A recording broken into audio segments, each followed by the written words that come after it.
লাস্টে যেটুক বাঁচবে সেইটা এখন ওই আরে দিয়ে দিব না।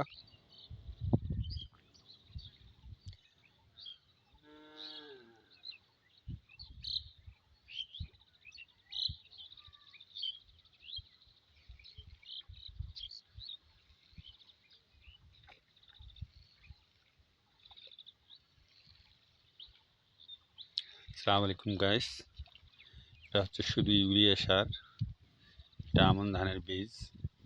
আমি প্রথম থেকেই বীজ ফেলা থেকে শুরু করেই এই ভিডিও করে দেখিয়েছি।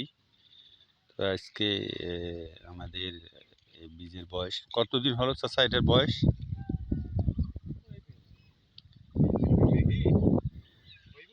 প্রায় 21 দিনের মতো বয়স।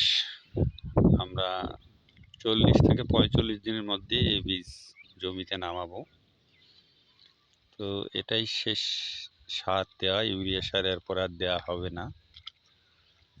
ইউরিয়া সার 2 বারে বেশি দেওয়া হয় না। এরপরে শুধু হবে মেডিসিন প্রয়োগ, সেটা হচ্ছে যে মাজরা পোকা না থাকার জন্য আর হচ্ছে পচানি না থাকার জন্য, অর্থাৎ কীটনাশক সহ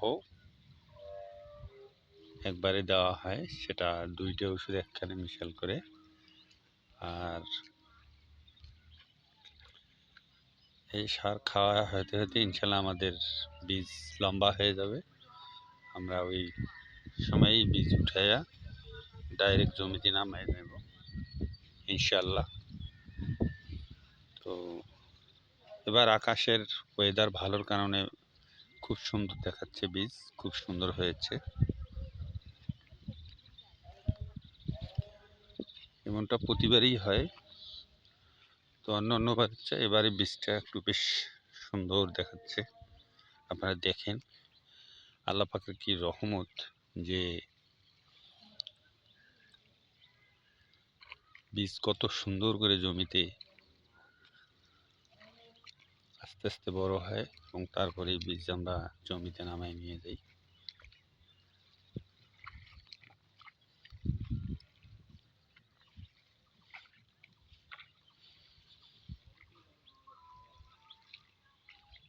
তো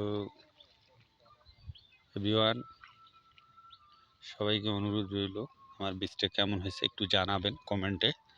আর যদি আপনাদের এই ধরনের সুন্দর বীজ রোপণ করার মন চায় কমেন্টে বলবেন, আমি অবশ্যই সিস্টেম বলে দেব। আল্লাহর রহমত সবার এরকমই বীজ হবে।